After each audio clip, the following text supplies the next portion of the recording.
Hi, we're talking about Your Money Matters on NDTV Profit, and my name is Alex Matthew. When it comes to investments, often you look at the returns, but you look at the returns before you consider tax and certainly before you consider cost. And this is not something of a criticism, it is just the reality of how most people approach their investments. But is there a question to be asked here? Can you construct a low-cost, high-efficiency portfolio using the passive route? Some people have said yes, but let's dive a little deeper into that question. Joining me to talk about the options available to you in the Indian market is Prableen Bajpai, the founder of FinFix Research and Analytics. Prableen, thanks so much for taking the time as always, and good evening to you. Let me ask you this. Has the passive industry in the mutual fund space come of age? And the extension to that is, are there enough options available to construct a fully passive portfolio? Hi, Alex. Good evening. With more than 650 schemes, I think there are enough options for available to investors to actually create an all-passive portfolio. If you're looking at the AUM industry-wise, passives are now at 17% of the overall industry of mutual funds, which is, I think, quite encouraging. The overall AUM currently is around 14 lakh crores, which I think has increased tremendously, especially since 2019. It's almost 6.4 times in rise in the assets which are held. So overall, absolutely a lot of choice available to investors, especially post-COVID, Alex. We've seen the rise in the number of NFOs which were launched, which are catering to the passive space. We've seen passive fund launches, not only in the equity space, but debt, gold, silver is something which is, relatively recent. Of course, international investing. So I think across regions, across market cap, across different categories, there is a huge variety. And there's an interesting survey, recent survey by Motilal, which actually gives us an indication of how and where passive stand in mutual fund portfolios of investors. And this survey is based on roughly about 3,000 representatives. So it's a sample size of 3,000 and about 120 wealth advisors, including SEBI-registered advisors and distributors. And that says that 68% people who were surveyed, they actually say that they have one passive fund in their portfolio, which is very interesting. And 76% say that they've heard of ETFs and index funds, but which also leaves us with 24% who haven't heard of passive investing. So I think, yes, there is a rise, and it's no ways a fringe or a very, it's not on the sidelines, it's becoming mainstream. So passives, I definitely here with the bank and continue. I think it will just get stronger, the inflows and the presence in portfolios. Yeah, let's talk about some of those options in the equity space, right? Because the question a lot of people have is it representative of wide enough basket? Your traditional options that people have gravitated towards is the Nifty 50 or the Sensex, and now increasingly the Nifty Next 50 is what people are going towards. But what about the broader markets? Absolutely, Alex. There is enough availability in terms of schemes which cater to not only the large caps, which is the Nifty 50 and Next 50, but also the mid cap. In fact, within mid caps alone, there are 3 different indices which are now available to investors. One is the mid cap 50 index. The next is the mid cap 100 index, the Nifty 100 index, and the Nifty 150 mid cap index. So 3 within the basket of mid caps. And if we are looking down the market cap and we are looking at small caps, then we have the Nifty Small Cap 50 available. We have the Nifty Small Cap 250 available. And of course, it is also a small cap, but how it is categorized in terms of an index is the micro cap. So we also have the micro cap 250 index available. So I think enough availability. We have so many of these different beta strategies which are coming up. So I don't think there's any dearth in terms of availability of products. It's out there, but of course, how a portfolio needs to be constructed and whether an investor would stick to it, because there is so much of activity in the active fund space as well. That is a question, very important question. So therefore, let me ask you about construction. And ultimately, we're talking about the pros and cons of having an all-passive portfolio. The big pro, of course, is the cost factor, right? And there could be a huge difference. You're talking about maybe a percentage point of difference between an active and a passive fund, right? But can you have a core versus satellite allocation that you arguably are able to construct with an active option? And here we're talking about core as in something that is stable, and satellite which will give you the alpha in your portfolio. So core, Alex, we all understand that core and satellite together, which is, dividing your portfolio into two parts where, like you said, that the large part of your portfolio is the more stable options that you have, which is something that you can hold for the long term, 20, 30 years as well. And then the satellite is more of your tactical call, something that you would want to invest in and then eventually exit and look at slightly riskier options there.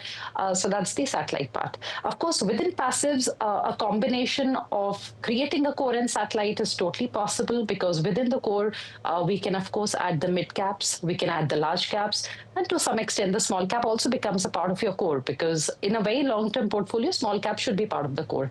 Along with that, I think commodities in form of gold and as well as some debt products can be creating your core. And in the satellite, there are enough number of passive funds now which cover different themes. They are covering different sectors. For example, the defense index is there, bank index, there is the pharma index. So many of these schemes are tracking these different indices, whether it is the IT or even consumption for that matter. So there is definitely enough scope for any sort of a satellite and core portfolio to be constructed. But at the same time, Alex, because you just touched upon costs, and there is a huge variation in cost, because that does result in a compounding factor. But within, and we're only talking about direct schemes, so direct index and direct active funds, within those, the variation is really stark, because, of course, any passive fund would bring down the cost because it's just about 10 paisa to 40 paisa, let's say.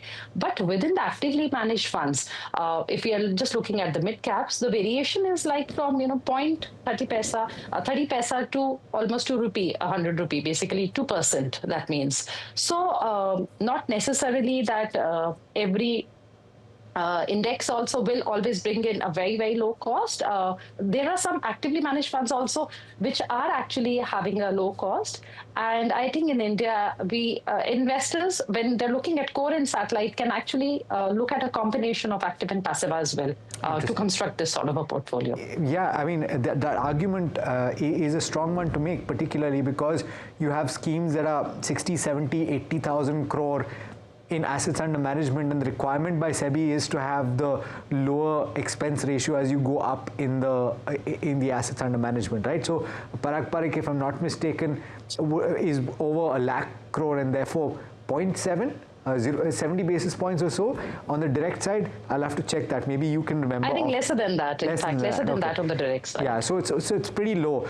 All right. So the question therefore is, if you are to use passive even in your debt, and you mentioned silver and gold ETFs, should you do that? So debt, of course, I think, Alex, target maturity funds are one of the best options to utilize when you have a you have the clarity that this is what I'm investing in, and I need the money after 5 years or 10 years, because you have a maturity date. So I think within debt, target maturity funds are a great space to be. There are more than 100 schemes available to investors. A bit of their charm is taken away by the change in the taxation, but I think they still become remain relevant, because there is deferred taxation. There is a lot of prediction in terms of what sort of returns you can get from the debt scheme. The expense, like you mentioned, is really low. It's just about 10 pesos, 15 pesos somewhere. So you still have liquidity. And the underlying holdings are mostly government securities, state development loans, and PSU bonds. So I think a debt definitely is a very interesting space. And you also have the without maturity sort of passive funds, which are the gilt funds, which are open-ended, and there is no timeline on the maturity, and they're open, but they cover a certain period of the gilt holdings. For example, 8-year holding to 13-year holding kind of case would be there. And likewise for gold and silver. So for gold and silver, there is no active option as it is. So passives is the only way forward. But investors shouldn't jump onto it, because, like gold and silver has really, really moved up so much that that requires a bit of caution, that you're not taking, chasing the returns. Yeah, don't chase returns, but then this is something that you can fit into your portfolio construction for the long term. I do want to ask you about final strategy, because there's also smart beta funds, would that fit into your satellite portfolio? And if I were to ask you to construct a portfolio for somebody, and you were to suggest options, not necessarily for everybody to do, and obviously everyone does their own research, how would it look? So smart beta, Alex, I think that's a very, very interesting space. And what we do is that you apply certain filters to a basic index that we see on the news and we track is the Nifty 50. In the mid caps, we usually look at the mid cap 150 index. But let's say we apply certain filters such as momentum or quality value are applied. Then you have these variations. So the parent is like Nifty 50, but then you have offshoots where these variations are there. And these are smart beta strategies. So I think I'll say that smart beta strategies in certain cases can actually be part of your core as well. And I'll give you two examples. I'll give one example for the large caps. I would say that within the large caps, if you're exploring Nifty 50, and there you must look at the counterpart, which is the Nifty 50 equal weight, because it gives you diversification across top 50 companies, but in equal proportion. And in terms of returns, Alex, in the last 5 years, Nifty 50 has given us 12.58% returns. SIP returns I'm mentioning here. Nifty 50 equal weight has given us 16.07% returns. So it's a decent outperformance. And over 8 years, because the equal weight index is only 8.5 years old. So over 8 years, Nifty 50 has given us 13.69% returns, but equal weight has given us 16.65% returns. So it's a simple basic strategy to invest in the top 50 in equal proportion.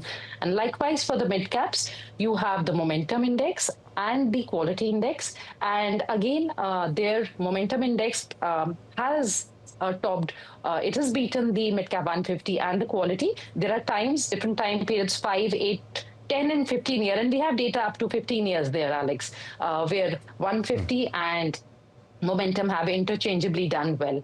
So if I have to create a portfolio for the very long term and it has to be all passive, and then I'll go with 4 schemes, I would go with equal weight index for the large caps because it's a value centric approach. I would go add momentum in the mid caps because then it's giving me exposure to the momentum strategy.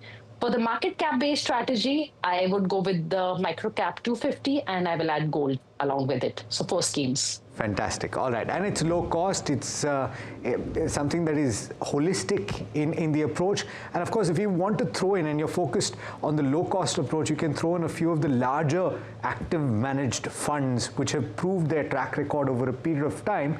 But do keep an eye on the cost as well, because that makes a big difference.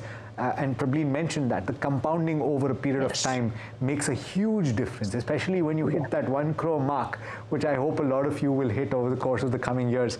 Prableen, thanks so much for taking the time. Pleasure speaking with you as always. Alex, I'll just add one thing here, that while we, cost is a very important thing, but there's this advertisement which I want to mention, and it says that जब महंगे दाम वाली quality सफेदी और झाग कम दाम में मिले तो कोई ये क्यों ले वो क्यों ना ले. So index can definitely fit into that definition, but there are for active funds, I think if they're able to justify the fee, then definitely I think it should be a mix of active and passive. But for those people, probably the counter argument to that is that you have to pick and choose the active fund to win as well, right? Yes, absolutely. That is where an issue comes. And of course, that is why people come to people like you, distributors and advisors that give the right advice. But if you're doing it yourself and you want to erase that from the possibilities of the problem of choice, if you want to remove that from the equation, then passive is the way to go. Prableen, thanks so much for taking the time.